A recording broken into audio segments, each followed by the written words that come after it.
thank you guys for joining this morning, or based on where you are, maybe afternoon.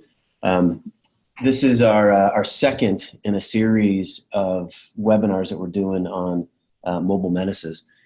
This particular one is on the Malicious App, and you can see a nice picture of what the Malicious App actually looks like if it were to come to life from just code into an actual little character. My name is Michael Callahan. I'm the Chief Marketing Officer here at Zimperium. I've also got John Blackman on, who's our Director of Pre-Sales Engineering. We're both available during this. If you have questions, there's a little menu bar that you can click on. This is Q&A. Just use that, type in your question, and we'll answer anything along the way. If it comes in, happens to be topical to something that we're in the middle of talking about, Allison, just stop me and we can address it right then. Otherwise, you guys can wait till the end as well. We'll do kind of open Q&A then as well. So with that, let's get started. And mention that this is the second in our series. So if you see what on the screen here, we've looked at the various threats that you may have on the mobile device side. And while there's always a little bit of a difference, and some of these overlap a little bit, or some may be used in combination, there's really 7. So all things considered, if you look at all of the threats that could impact your mobile device, they fall into these 7 categories. As you heard me say, we did Risky App last week, and that's if you want to watch or view that one, go online. You can watch the replay whenever you want on demand. Today, though, we're going to move from Risky App to Malicious App, and if you can't tell by the numbering on this, we're going from least risky or the lowest threat to the most significant threat, and so we're still at the beginning phases of this. And today, again, we're going to be on the Malicious App one. All right, let me keep going.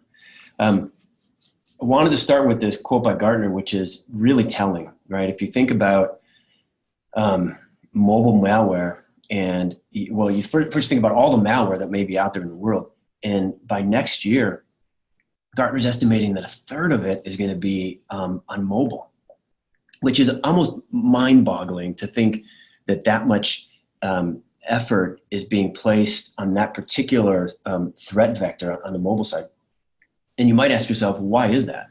And not surprising, it's because it's the path of least resistance, right? For attackers. If you think of the routes into an organization or the ways that you can attack someone, you might come in, try to bust through a firewall. I mean, that's possible, in all the variations of firewalls. Pretty hard, right? There's been a lot of innovation there. Billions of dollars spent. In fact, the firewall market, or the network security market, is the single largest product category within security. So it's pretty hard to get in there if you're an attacker. You can do it, but it's a pretty hard path. Then you think, well, let me just go to the traditional endpoints, your desktops, laptops, servers. Pretty hard there as well, right? Multi-billions of dollars spent every year protecting those endpoints.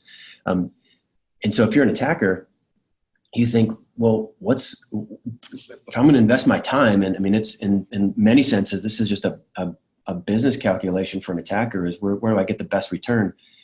You could spend a lot of time, a lot of effort trying to go through the paths where there's been a lot of fortification on the network side or the endpoint side, or you can go through the mobile devices, which have very little in comparison in terms of security that have been placed on them. So if you're an attacker, that's the path you're going to go. And with the advancements of what mobile devices are seeing, you can basically do your entire in an enterprise or as an employee, you can do your entire job with a tablet or a phone. They have access to the same corporate data, the same infrastructure. In fact, if you're on a tablet, I mean, you can even do some of the things that have held you back from moving to mobile devices, which is PowerPoint, Excel, Word. You can actually do them on tablets now. So it's not surprising then if you stop to think about it, why 1/3 of it will be mobile malware, and it's because it's a path in there's virtually no no security stopping any attacker that's coming in that way. Okay, so one key principle to think about in terms of mobile apps is containers. And so what happens in the mobile world is apps can't talk to each other, right? So this is we're trying to use an example here of like a boat, and you see all these, it's a container ship, right? So apps can't talk from one app to another. What they have to do is go down to essentially the operating system, which is represented by the boat here, and then come back up and talk to from one app to another. This is oftentimes, like in particular in the case of like an iOS environment, apps can't talk to each other. You don't have that access to the operating system, but MDMs do. So you can manage them or control them through the apps through an MDM. But the point is that they can't talk to each other, and that makes the attack more difficult. But it means you need to get to the operating system. It also means the management goes through something like an MDM in order to effectively manage it. So if you think about that big concept about containers, and then you say, well, what are apps? Some of this may be elementary for you guys that are on, but this is basically it. So you've got a malicious app, and there's thousands and thousands of variations of them. In fact, you can have a new variant pretty easily by just changing one small parameter, and then you've got a new variant that then you have to account for that one as well. But in general, they all try to accomplish the same type things. They're trying to pull something valuable, right? And that could be some kind of data. It could be emails, could be contacts information, could be photos, right? In case of, sometimes that could be, someone's taking photos of new, maybe new hardware that you're developing. Could also be data that's, sensitive. You think of like the healthcare industry, you're able to, you get in and you steal someone's medical information. Pretty easy to commit insurance fraud from that, having that information. But I mean, other things like, recordings, right? And this is, in particular, this is a concern for like the government, right? We have all heard, I'm sure, the stories where it sounded like there was a phone that was compromised in the White House, actually, and, be able to remote control it and record some of the conversations. Or stealing credentials so that you can use them somewhere else or gain elevated privileges. But this is generally, these apps are trying to accomplish those same things. Another way of saying this, the accomplishments or the goals is, build this out here, to steal the credentials, steal data, and then weaponize, right? The app is used as a form of weaponization. And again, this is all looking to get to something that's valuable, and that may either be like literally value, like money. So you're, trying to get someone's credentials so that you can steal money from their account, or it might be development plans. It might be data like personal information for the medical, or the insurance fraud that I mentioned. Could be, earnings releases or press releases, right? If it's a public company trying to steal that data. So I wanted to give an example of this, and then I'll give us a couple of use cases later on, but I wanted to give one particular example. This is some data from one of our customers. We've anonymized it, but it's a pretty major bank. They had over 20 million, about 25 million copies of their online banking app pushed out to their customers. And looking at the data in about 30 days, we saw the percentage of different types of threats that were attacking these these devices that the app picked up, and we stopped them, of course. But about half, about 40% plus or minus on device or network attacks, which are pretty serious. But you also had about 13% that were coming through where we stopped malicious apps. And what's interesting is the apps. The primary type of app that we saw in there were rooting apps. And as you guys all know, I mean, if you root a device, it's game over, right? You can see everything. If you gain root access, you can actually see more than the user can see. And if you're interested in this, we can go deeper. Just either in the Q&A or send me an email. It's Michael.Callahan at Zimperium. we'll show you how when you have that root access, you see everything. For example, you see username and passwords in clear text if you rooted the device of any Wi-Fi that device is connected to. So this was just like some statistics from a particular bank. There's a great example, and some of you may be familiar with this with something called BankBot. Targeted Android devices, and essentially it made you think that you were interacting with your banking app. And so there were, if I remember correctly, it was in the 25 to 30 in the initial version of this banking apps that if you had those on your device, it would throw up this fake screen that looked like you were interacting with it. But the way that it worked, a user installs a utility app and it contained BankBot. And in this case, I believe it was a flashlight, but it could be any kind of utility. It could be a calculator, it could be whatever. But the person thinks that they are downloading just a utility app, and that app happens to contain the BankBot malware. And so it just sort of sits there in the background. And then as soon as you were to launch your banking app, and if it happened to be one of those 25 or 30, I think it's actually more now, you launch it, it recognizes that you're launching that app and puts what looks exactly like the interface for that banking app, but of course it's not, right? It's the malware acting to put that overlay on there. And then what you do is you provide the credentials to BankBot. You've got your username, you've got your password, and then the credentials could be used multiple ways. It could be used offline to then log in somewhere else, steal money. Could happen there.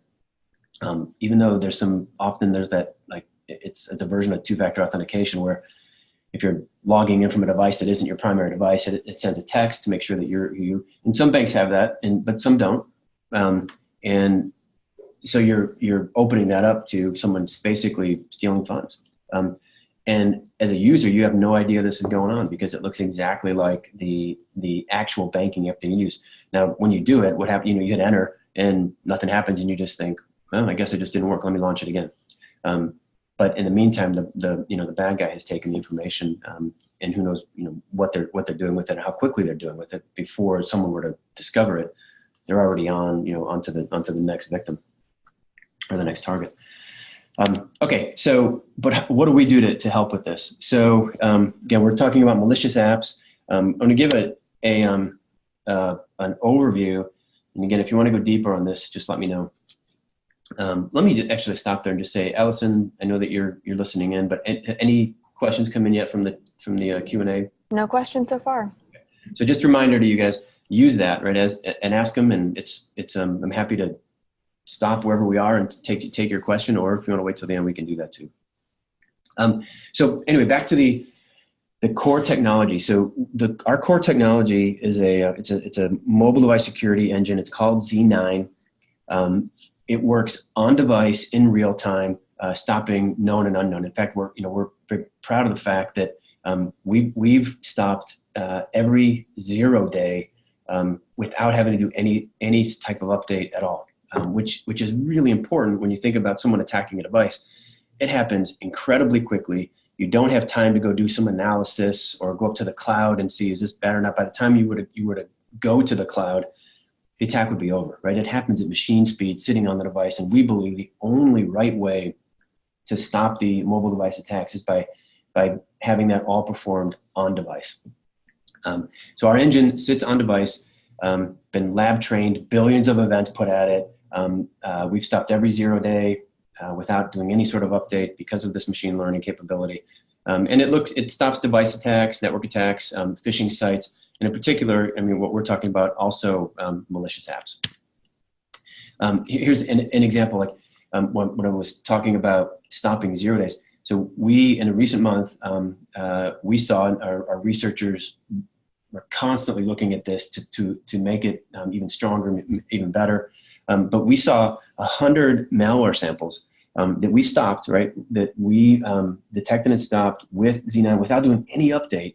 That weren't listed anywhere else, right? So a lot of times, you'll probably know since you're logged into this webinar, VirusTotal is a great place to go as an example, but it's just one example. But these samples were not known anywhere. So it's very, I wouldn't go as far as say that they were complete 0 days, because it could be a variant of an existing malware. But the point is that it wasn't identified anywhere else, and we stopped it because of the uniqueness in our on-device machine learning engine. So that Z9 engine is key to everything, and we build the product on top of that. And this is what we built. So this is the overall solution. You have a console in the middle, and then if I look, let me start on the left side. You have our Zips product, which is our application. Stands for Intrusion Prevention System, but it's mobile, right? It's for the mobile devices, and it's an application that sits on the device, and it will stop any of these attacks: network, device-based, phishing, malware. It'll detect and stop those threats. Another solution is we take the engine, the Z9 engine, and embed it in an app. And so we give this flexibility to people. Some people like to have the app on the device, the Zips app, and some people would rather just put it in their app. So imagine a banking app, and the developers of the app, rather than put our app on the device as well, they just embed the engine. We're really unique in that. No one else has that capability. The advanced functionality that's in our Z9 engine, we build it in an SDK. It's called Z-App, in-app protection, but it sits inside the app and it protects. So anytime you see any sort of attack happening, that app is running, shuts it down, and prevents any type of fraud. In fact, one of our large customers estimates that it's over, and this is one customer, over $1 billion in potential fraud that they're avoiding by having the app embedded into their mobile app.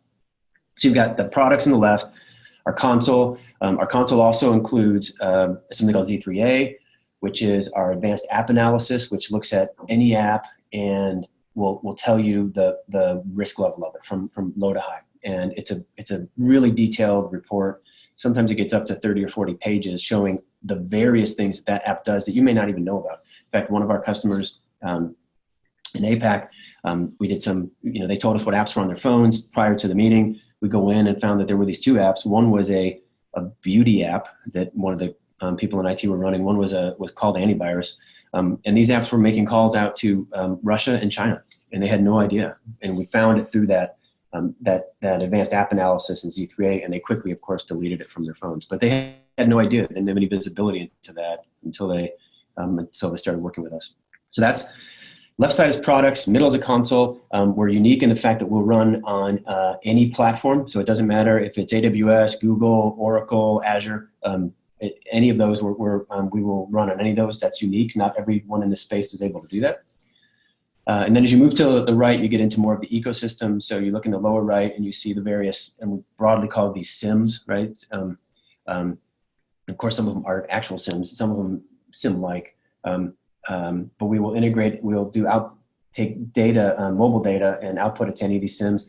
And then in the upper right, any of the MDMs. Many people have some form of an MDM or an EMM, they're also called, and we will integrate with any of those as well. So that's the big picture solution. I want to leave some time for Q&A. So let me maybe go through these a little bit quickly, but here's an example. I wanted to give some use cases. This was an app that happened at it was a global bank. An employee was on assignment in Africa. They were using an Android phone that happened to be outdated, which is not uncommon to have an outdated phone, especially on Android with the various operating system versions. The bank was using Android for work to protect the data. User went out and installed a malicious app. Wasn't doing it on purpose. Didn't know on the personal side of their device, and it rooted the whole thing. And of course, as soon as that happened, we detected it. We detected the escalation of privileges that it was trying to access or trying to gain, and because of that, the notification went back to the MDM, which in this case was Mobile Iron, and was able to decommission the device, and then we're able to prevent any sort of data exfiltration. Another example, this is another one at a bank. This employee downloaded a version of the BBC app. They thought it was legitimate. It looked exactly like it, right? It had the same logo as the other, as the real one. And it turned out there was, there are millions of copies of the BBC News app out there. This particular one that had it was malware. The number was 10 or 15,000 ended up being downloaded before we were able to identify it and stop it, notify them, and then it was taken out of the App Store, out of the Google Play Store. But they downloaded it. We detected it, notified the admin. The employee deleted it, so that in this case it was, didn't impact that employee or that organization. But it turns out that it was the app had this framework. It was actually delivering ads. So it was, the intent, we think, was probably to do some sort of ad fraud. But the framework that was built could have been used also to deploy, exploits. Same type of thing as you're deploying ads. You could have been deploying exploits.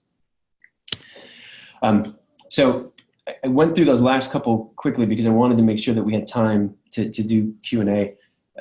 So let me ask Allison, any questions that have come up in the Q&A? No questions so far, but if anyone has anyone, please enter them into the Q&A box. And JB, you're on. Anything that you would want to add that maybe I didn't go as deep into or not? I think the one thing to add about our technology is our ability to determine on device. You talked about this a little bit, how we can use our engine on device to determine if an app is malicious or not by scanning that app. Right. Which is a very great thing because you don't have to go back to the cloud and look for that. And we're able to determine, like you said, we picked up 100 apps that no one else picked up using our own engine. Yeah, and that's really important. And I'll just to everybody that's on, if there's a lot of good information that we put in here, and again, we're happy to talk any more. You can either email us, to the generic info at Zimperium, marketing Zimperium, or you can email me directly, michael.callahan@Zimperium. But that's that thing to remember technically of why we're different. We made this architecture choice years ago that we believed you had to operate. You could use the cloud to gather some intelligence, but the actual detection and enforcement you've got to do on device. You got to do as close to the threat, where the threat is happening, where the exploit is happening as possible. And that was a key architecture choice on our side, and we're the only ones to do that actually do it on device. That is the single biggest differentiation. And then when you get into some of the other features or benefits, we have some uniqueness there too. Again, like for the multi-cloud, right? We can be in any cloud that you choose. We're built for enterprise. You've got that enterprise scale and the management reports associated with it. Or we can also go on premises, which other people in this space can't do. So if you're in a situation where you do need this deployed on premises for whatever reason, often that's for privacy, we're the only ones that can do that. All right, so let me take one quick last poll and see if there's any Q&A. And no questions. You guys did a good job answering everything. Oh, actually, just one just popped up. Okay. Is your software able to detect malware that is embedded in the operating system? Based on how you asked it, I absolutely can detect malware embedded in the operating system. Maybe you can clarify it in the Q&A, or John, if you know what they're referring to on that one. Yeah, I was on mute. I was talking on mute. I believe that the question refers to operating systems from vendors like Hawaii or something like that have been known to have embedded malware in operating systems that they pass on to customers. So in that case, we'll see the actions being performed by those bad malwares, and we'll also see that, we will look at other things about operating systems, such as any CVEs associated with certain operating systems, et cetera. Yep. All right. Yeah, let's see if so we'll give it just a second to see if that answered your question, whoever asked it.